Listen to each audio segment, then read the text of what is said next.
Welcome back to Pink Ribbon Roller Coaster. I'm your host, Jennifer Harrod. Today's episode is incredibly important. It's about awareness, access, and ultimately saving lives. We're talking about breast health and risk awareness, what it is, why it matters, and how it plays a critical role in detecting breast cancer early when it's most treatable.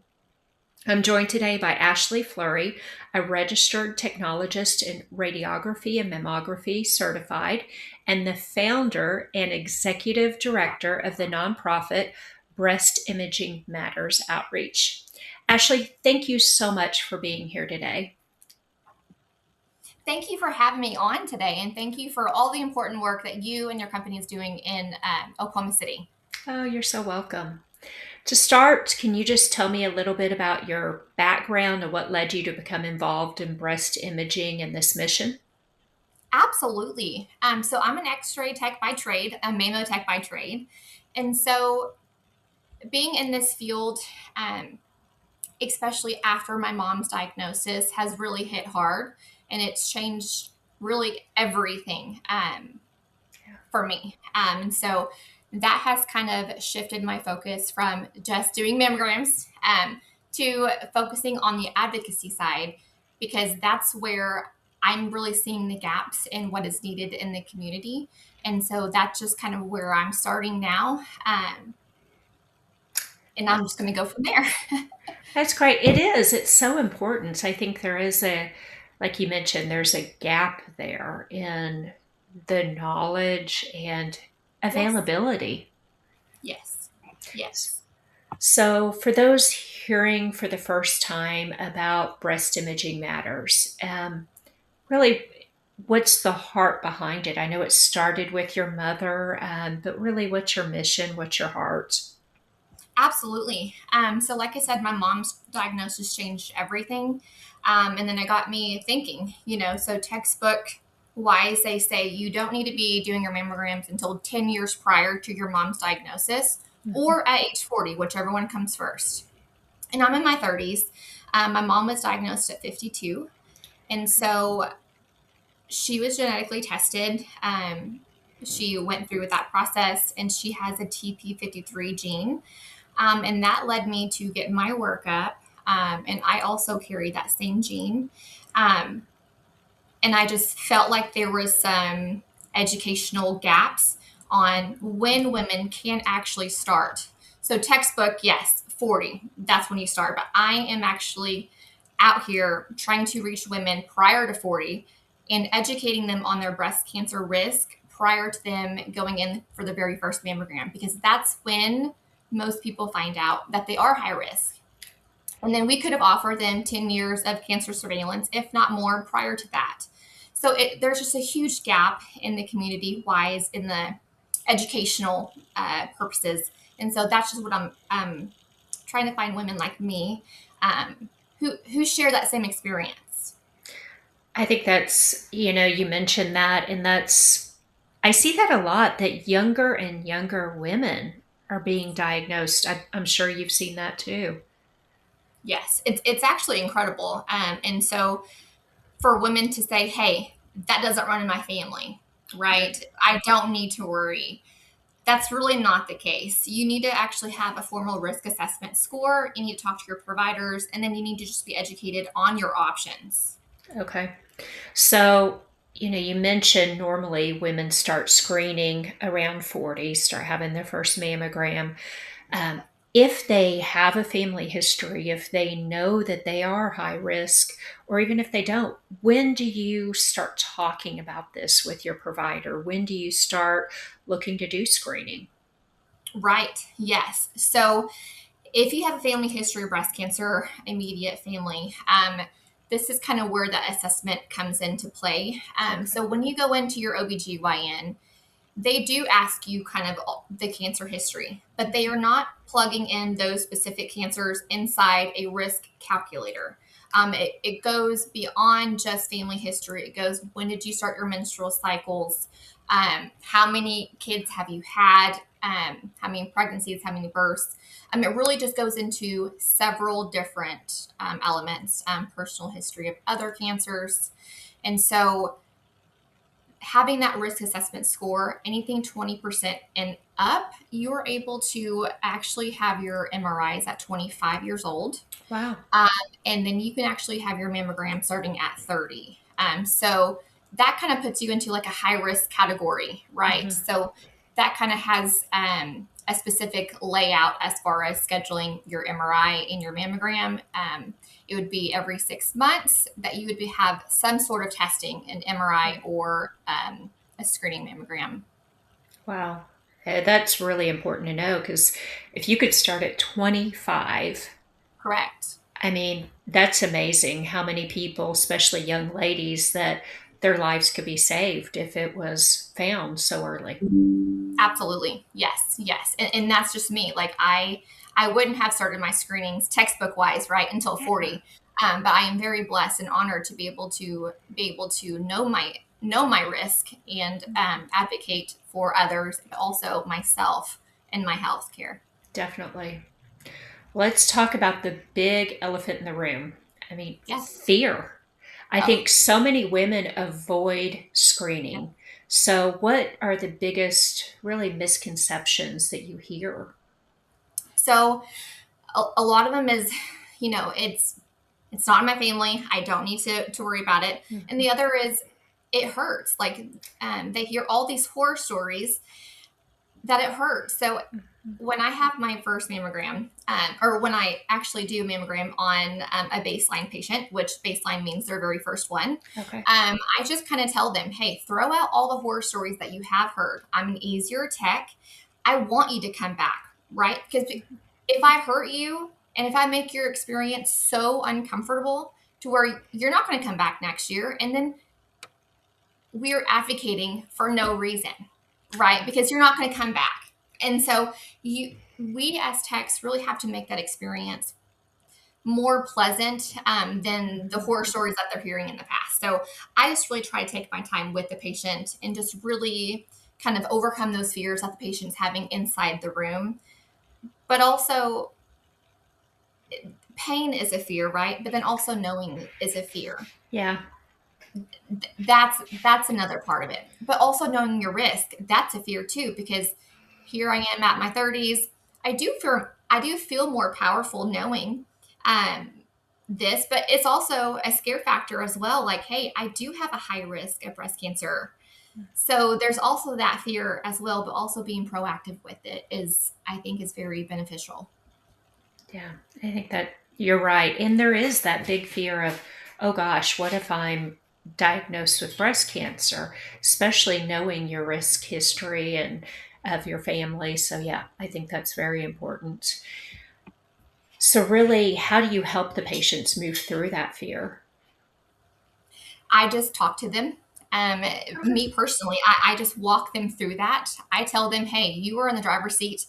If Mhm. it starts to pinch, if it hurts, let me know. I can readjust you. I can reposition you to make it feel more Okay. comfortable because sometimes there is a skin fold and that Hmm. hurts, So there's just different techniques that we can do to make that experience more comfortable for the patient. So, really, just empowering the patient to speak up and Oh, advocate for yes. themselves.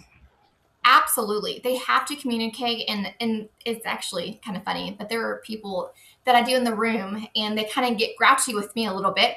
And I say, "Oh, but thank you for letting me know that because if you hadn't told me that, you would have left and probably, you would have been mad at me and I wouldn't have known. I didn't know you were uncomfortable. So really speaking to your tech during the whole exam, um, unless we're taking the picture because you have to be very still.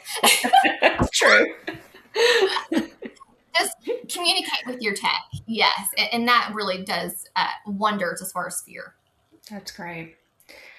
So, let's talk about like the high risk patients. I know you mentioned briefly, but what does high risk mean, and how does somebody know if they are high risk?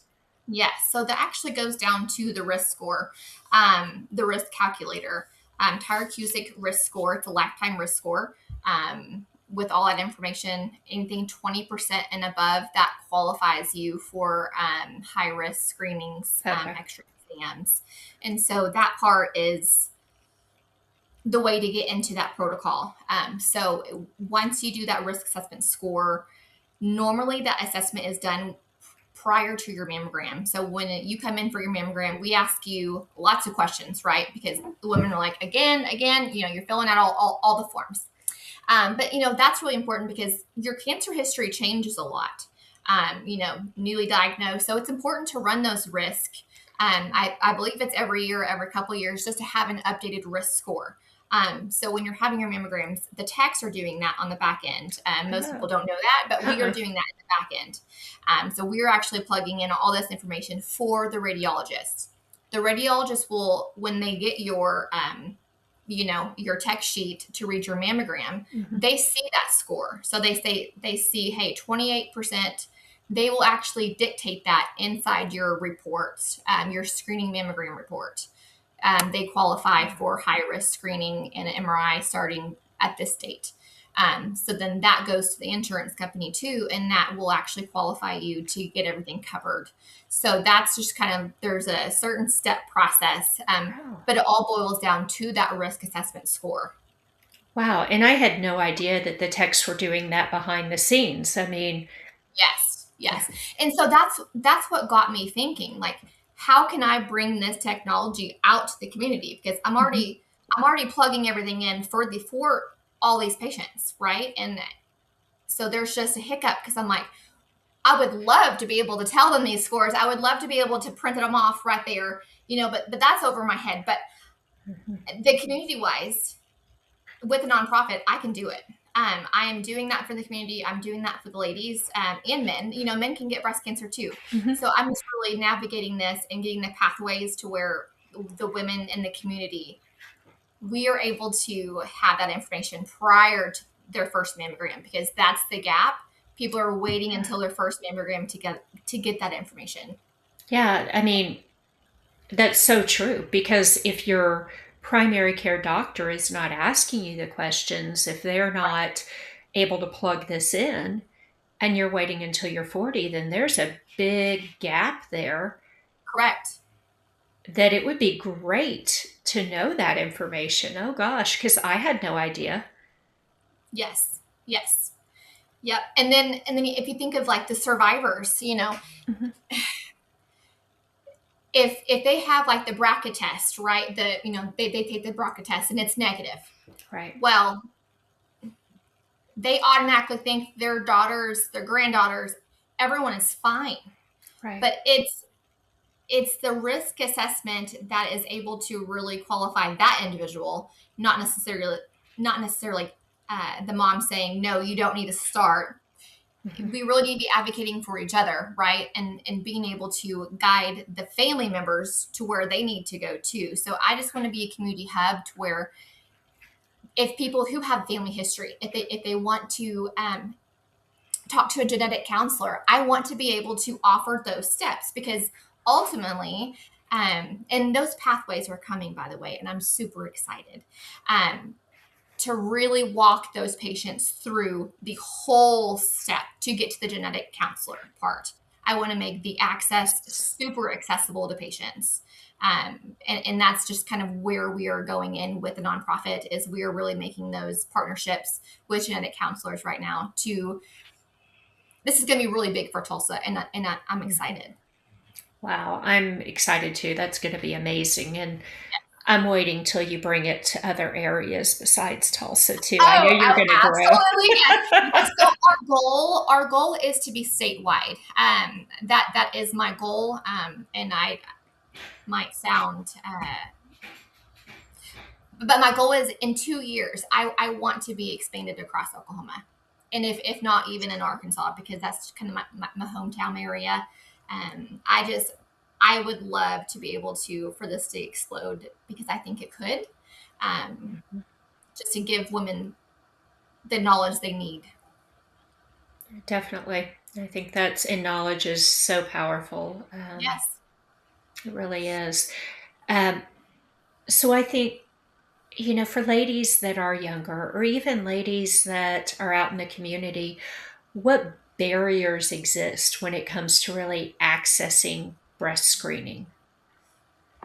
I would say there's a lot of barriers. Okay. There are still there's still places when you call for a mammogram at 30, they're like, oh, well, do you have family history? Mhm. Like I feel like there's still education, even in breast centers, even in primary doctor's offices.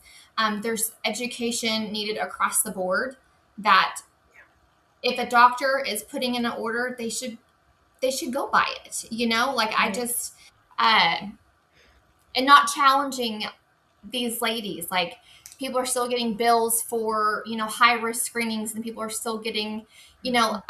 it needs to be across the board, as far as gaps and as far as like guidelines to follow. Like Right. ACR over here is saying these breast centers go by ACR guidelines, by the way. Like Okay. I want everyone to know this. And that is huge. ACR is huge. We have ve- we have guidelines, that very strict guidelines that we go by in the Mm. hospitals, in the breast Right. centers. And so just having the access to a primary care, that is willing to listen to them and send them to the correct avenues according to those ACR guidelines is huge. There's a Right. lot of facilities that need to have those guidelines in the offices, because that would be very beneficial. So there's lots of education needed across the board, and gaps in care. Mhm. Yeah. And I think that's important that you bring that up too, because I remember as a young woman going into my doctor and saying, okay, well, family history. Yes, I have a family history of cancer, breast cancer, my father's mother. And they were like, oh, well, it's on your father's side. So that doesn't increase your risk at all. So, Right, yeah. right. Yeah, but here I am with breast cancer. So, Yes, yes, yes. And I'm curious, like, if you did have a risk assessment score back in the day, I mean, would that even be, would that have qualified you? So, I mean, there's yeah, there's lots of questions, there still, but is. I feel like nonprofits like us, companies like us, advocating for ways to be able to have these, um, Really resources, I think. resources. Yes, yes, absolutely, for people. Yes. Yeah. I think another thing that ladies don't understand is breast density. It's Oh, something that, is very important, but yes. can you explain why it's important? Yes, yes. So when we do your mammogram, we automatically tell. We can tell if you have dense breast tissue, and I Okay. usually always give them that little spiel too, like you do have dense breast tissue. Um, Finding cancers earlier in dense breast tissue can be harder. So Okay. incorporating other modalities. So I like to say, it's kind of like looking up into a cloud, right? So the cloud is white, it's kind of foggy. But breast cancer is also white on a mammogram.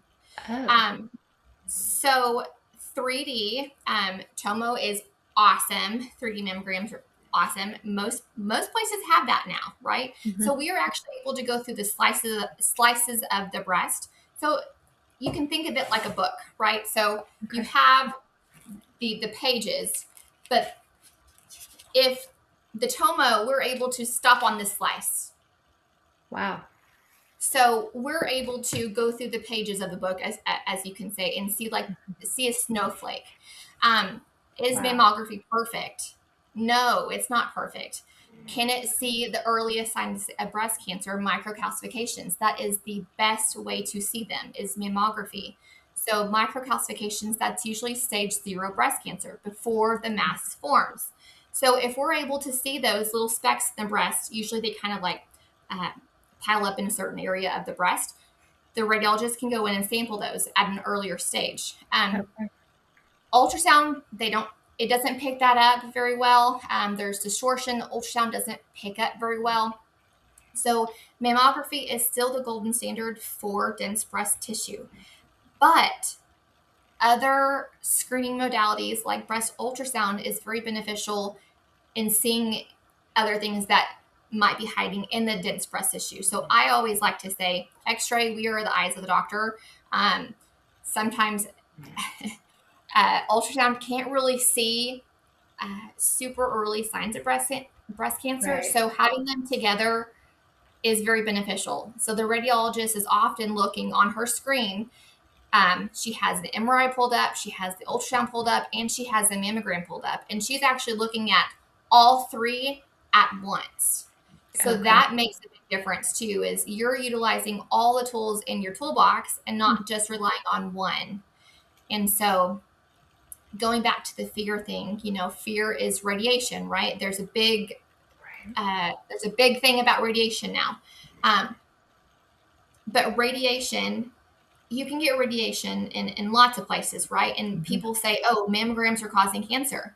It's not the mammograms that's causing the cancer. It has to be other environmental factors. It has to be, because we are seeing an uptick. My distant cousin, she was actually 19 when she was diagnosed, I believe. So it is, and she's doing fantastic, by the way.